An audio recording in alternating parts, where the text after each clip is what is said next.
we have a lot of questions coming in. So without wasting time, I'll move on to the questions. I'll start with the basic question on the synthesis of the bimetallic nanoparticles you showed in the earlier slides. One of the participants want to know, how do you avoid the oxide formation during this synthesis of bimetallic nanoparticles? Okay, so that's a good question. So bimetallic, the particle, for example, we can prepare the ruthenium, palladium. So usually this bimetallic particle synthesis, we can do the several approach. For example, conducting the MOF case, I show you some example here. So we use the sodium borohydride. So this is the reducing the agent, okay? So the incorporation of the metal ion inside, then after that, followed by the reducing agent treatment, sodium borohydride, we can get highly reduced the catalytic particle. So this is I guess this is the mainly the metallic the nature. Then also depending on the catalytic particle, gold is not well oxidized. Then also regarding to the ceramic approach, the oxidation is also can be issue, but also even the partial oxidation, the catalytic performance can be maintained. So this is also a good question. So how we can maintain the novel, the nature, without the oxidation.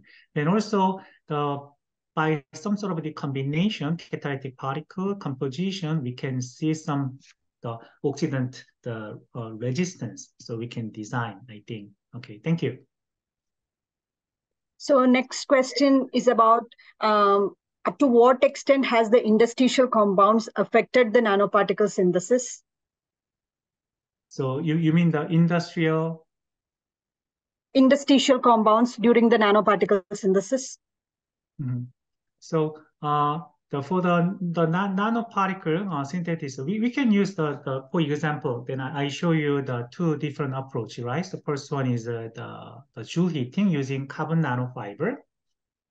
Then actually this carbon nanofiber is based on the electrospinning, so we can expand relatively the large area, like the 1 meter scale. The carbon nanofiber synthesis is the available, so industrialization is not a problem. Then also, but a Joule heating case, so as I told you, so once we have the relatively the large area, the Joule heating is quite challenging. So because the resistance is changing, right? So as you can see here, if the size is bigger, then it shows relatively low temperature. But in the case of the IPL, the genome flash lamp, this is based on the light exposure. So we can sequentially exposure the roll-to-roll process available. So mass production, industrialization is available using, I think, this type of approach. Okay, thank you. So next question is about, did the support layer, for example, the graphene oxide or MXene, have any effect on the catalytic activity or the stability of the high entropy alloys nanosystems? Okay, so then also there will be some effect. For example, this is a carbon nanofiber, but usually this carbon support doesn't have that much the activity, right? Then also we can use the graphene oxide, we can use the MXene, and you can see these catalytic particles are decorated on this support layer. But most catalytic properties are from this particle, okay? I don't think that much contribution from this graphene oxide or graphene or MXene, okay? Then also we have to carefully prevent the oxidation, as I mentioned, even not just the catalytic particle, also this support material, the MXene high temperature operation is might be typical in the oxidation condition. Then also this graphene is the same. So that's why high temperature operation will better use kind of the decoration. So I told you this kind of the ceramic coating, right? So high temperature endurable the ceramic upper layer. So we can see kind of the much higher, the much improved the catalytic property using this kind of the oxide supported structures. Then also the support layer. Then as I told you, we can explore various type of the support layer. In this case, we demonstrate using titanium oxide, but certain oxide has a catalytic property. For example, cobalt oxide, right? So we can use this cobalt oxide support layer. Then additional the catalytic decoration we can provide bifunctional catalytic property. So there are a lot of rooms. So this is our first demonstration. So lots of rooms are waiting for you. Okay, thank you. I have a question, another question on the similar topic. So what determines your choice of metals for these high entropy alloy nanoparticles? Why do we need more than 3 metal species in these nanoparticles? Okay, so that's a very good question. So the Rashmi, you like the gold, platinum? Yes, of course. I know every woman like the platinum and gold. So problem is, what's the problem? Problem is the cost, right? Yes, So yes. lots of the, for example, the pure cell application, we use platinum catalyst. So lots of the platinum means a lot of use, the cost is a lot, cost high, right? So also this is an example. This is a platinum anchor, the titanium oxide support nanofiber. So 100% platinum. So if we use platinum nickel, then we can reduce the cost almost half, right? Platinum, nickel, copper, we reduce cost a lot. So 9 elemental particle, including the platinum, iridium, then most of the component are other the transition metal case, we can dramatically reduce the price, right? Then also, if we reduce particle size, sorry, my voice is not that good. But if we reduce the particle size, for example, like the 5 nanometer particle, in this case, this is a 2.4 nanometer. This is a quite small particle.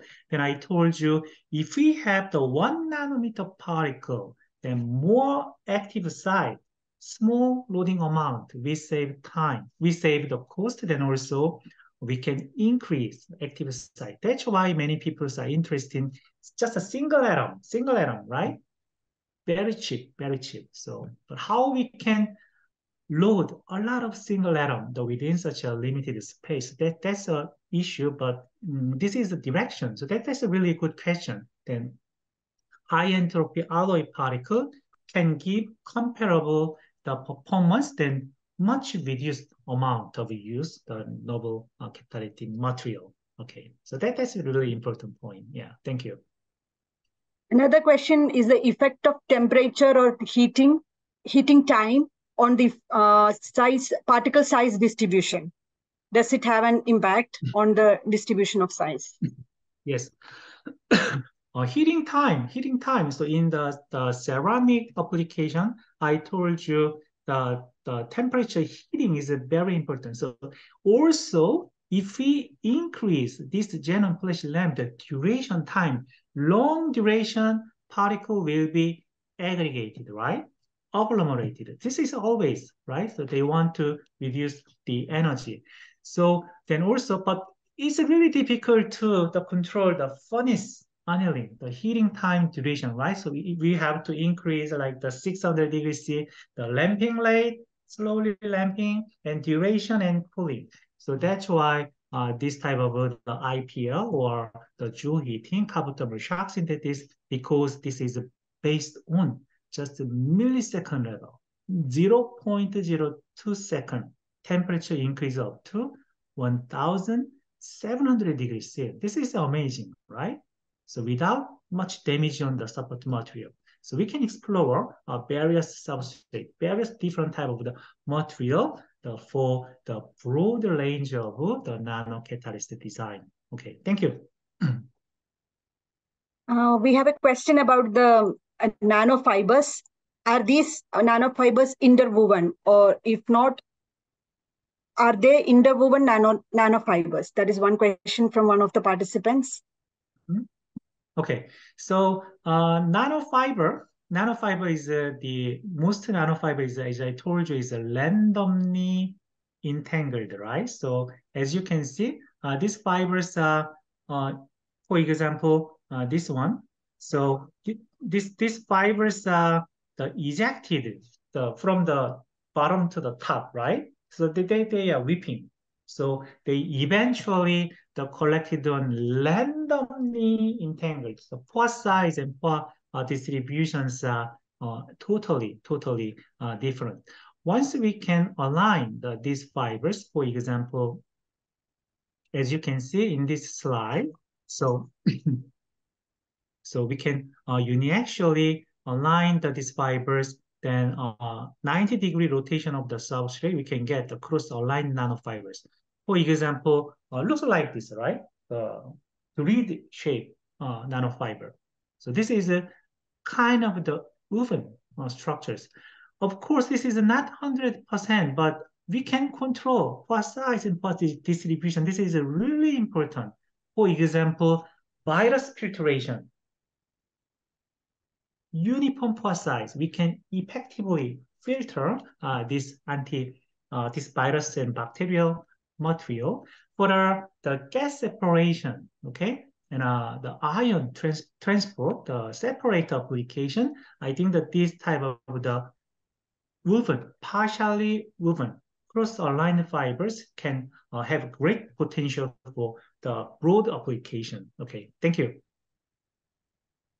I have another question about these nanofibers. Do they have any biological applications? Yes, there are a lot of the biological application for the drug delivery, for example. The main application of this nanofiber is the biofuel, the drug, then also wound dressing, then also drug delivery, then also, as I told you, this type of the bacteria and virus filtration, we can see a lot of application. Yeah, thank you. Another question in the similar line: what are the industrial or commercialization prospects of these material systems? Industrial commercialization is very important. So then also the KAIST, then I also highly recommend you interested in the startup company eventually. Okay. Then also KAIST, the president encouraged the startup company. I have also my own the startup company that we established 4 years ago, 2019 February. Then our company is quite good now. So it's the electrospun fiber based company. Then we making the colorimetric sensors for the gas detection. Okay. So there are so many toxic gases. For example, the industry, semiconductor and display, a lot of toxic gases are used. So very fast, then high efficient the gas detection is very important. So now we want to commercialize. Now is on the commercialization stage. So lots of opportunity. Okay.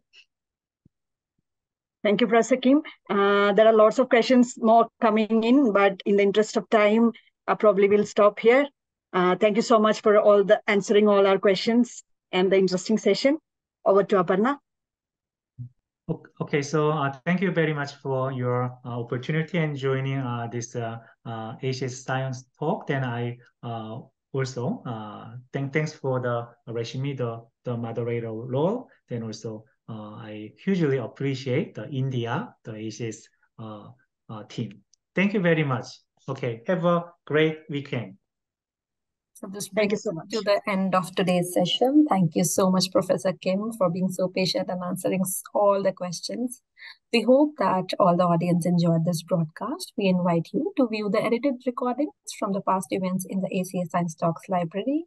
At the end of session, you will receive a brief survey. Kindly share your feedback with us so that we can continue to improve and serve you better. On behalf of all of us at ACS, thank you for joining us today. We hope to see you again very soon in ACS Science Talks. Have a good day and a great Friday. Thank you.